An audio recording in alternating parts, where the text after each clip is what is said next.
But as we exit 2020, one thing that stands out to me, among the many things that stands out, is that the US dollars created in 2020, the total is 21% of all US dollars were created in 2020.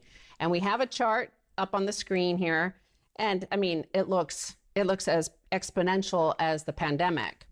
So what's going on? What does this bode for the future? What actually happened in 2020, and what does this mean for the future? We're reaching the end of a debt cycle, and obviously the United States has been exporting its inflation globally due to its strength as being a world reserve currency. So China's willing to suck up as many dollars because it's been exporting goods to Americans. Americans have been consuming those goods. And because China has currency controls, those dollars end up in the People's Bank of China because the factories that are selling those goods can't actually do anything with those as dollars. And so China has now accumulated, because they don't want to hold those with bank risk, they've accumulated about $1.5 trillion of treasuries, and they've been accumulating as much gold as they possibly can. So really the United States, with this 21% of the money supply being created backed by debt over the last year, is going to be exporting a lot of the effect of that globally. And really, if we're reaching the end of a debt cycle, where do we go from here? Well, that's what we're going to see this year. So, Simon, you mentioned we're entering the end of a debt cycle. So which debt cycle are we talking about? When did it start? And give us some characterization in terms of its amplitude and what's been going on here. Well, it started in 1971. So this is a multi-decade experiment when we moved to a debt-based dollar standard with the Nixon shock, when this was actually taken off the gold standard. And now the supply of dollars globally has increased so significantly and so drastically that we end up with these shock events. And obviously the pandemic was the most recent shock event that allowed them to increase that money supply by 21%. And it's led to so much record inequality. So the inequality war is really what we saw in 2020, whereby this quantitative easing money, this Federal Reserve stimulus, has just been pumped into increasing assets that the wealthy already own. And really, it just goes directly into, while some of it, a few crumbs, $1,000 or $2,000 maybe, was given to the people as a check. The most of it has gone into increasing asset prices of the wealthy, causing so much dissatisfaction globally as the disparity between the haves and have-nots, where all this Federal Reserve money comes in. But also they have no choice but to do that. So what we're going to see, I believe, in 2021 is a shift in monetary policy whereby they recognize that we're moving towards negative interest rates. We've done as much QE as can be effective. The stock markets are at all-time highs while the economy is at all-time lows.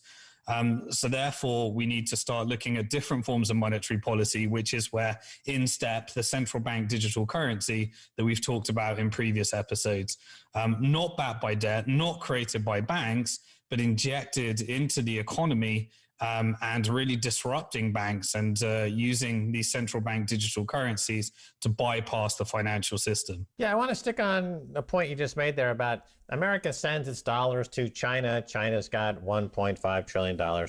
In addition to sending dollars to China, America over the past, since China joined the World Trade Organization, America's been sending their jobs to China. So America sends its jobs and its cash to China. And then the central bank here in the U.S. says there is no inflation. We have to keep printing money to try to create inflation. And people in America are left really dumbstruck because they don't understand anything that's coming out of the Federal Reserve. It doesn't make any sense to them. Oh, how do they get away with saying there's no inflation if they have, as you point, they have sent the inflation to China in it along with the jobs, right? So it's a structural attack on the economy that they're masking behind this phrase, oh, we're trying to create inflation, Simon. Well, China, because it has to actually suck up these dollars, they have to create more renminbi and more Chinese yuan. in order to hand that out to the people that are selling these actual real goods.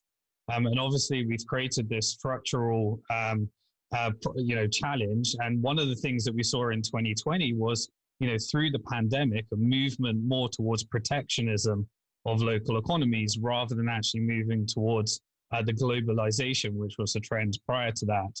And so when you start to see this protectionism, whereby you have to actually look after people within your economy, you get these structural trade wars, you get these structural geopolitical wars, and more importantly, you get these currency wars, while the people are actually paying for those through hidden taxes, because when you've got this monetary policies, you've got this inflation that is, being reported as we're going to deplete your savings by 2% per year. But the reality is that, as the Kaiser report has always covered, those numbers being changed so that it doesn't feel that, because everyone knows that they're actually feeling like they can buy less goods with their savings than they can today. And at the same time, you've got no opportunity for austerity because the economic situation. So the only opportunity, the only thing you can do is money printing through hidden tax, through inflation. So there is a smoking gun that kind of points to what's going on here. The money velocity collapsing here in the U.S. So there's no economic activity while America ships all of its money and jobs to China. But in 2020, personal income was up 5.5% on the year, thanks to the stimulus, the enhanced unemployment benefits. Over 20 million lost their jobs. None of this has ever existed in the real world. So the personal income was up 5.5%, Simon. So the America shipped its jobs and its money to China. They created unemployment and poverty in America. But to make up for that, they're printing lots and lots of money. And where does this go? Where is this going to end up? Well, again, it's the rich getting richer and the poor getting poorer. And, we talked about the inequality gaps. The inequality gaps can only really increase from here. But then there's these two counter forces, which is that if you're holding cash or if you're holding your money in dollars, then you've got to combat these inflation effects. And so you need more and more money in order to afford the same type of life.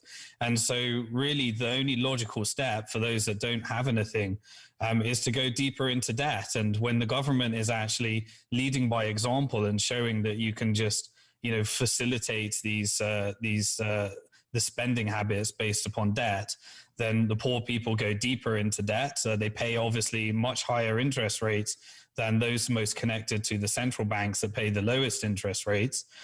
And then at the same time, you have to try and counter that. And so the reason that stock markets are at all-time high is because institutional investors recognize that, a more Republican capitalist government is no longer good for stock markets. It reduces tax, it reduces regulations, which is normally a good effect on stock markets.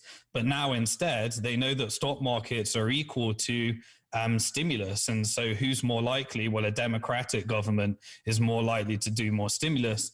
And therefore, people and institutional investors now invest in stock markets based upon that. And then the smart companies, as we have seen throughout 2020 and now into 2021, are putting a percentage of their dollars, the public companies now applying to the SEC so that they can put some of their reserves into Bitcoin so that they can have a counterattack. So throughout 2020, we started to see more and more corporations look at how they can protect their reserves as public companies using Bitcoin, as also we start to enter governments and central banks, I think, going to be accumulating Bitcoin at the same time.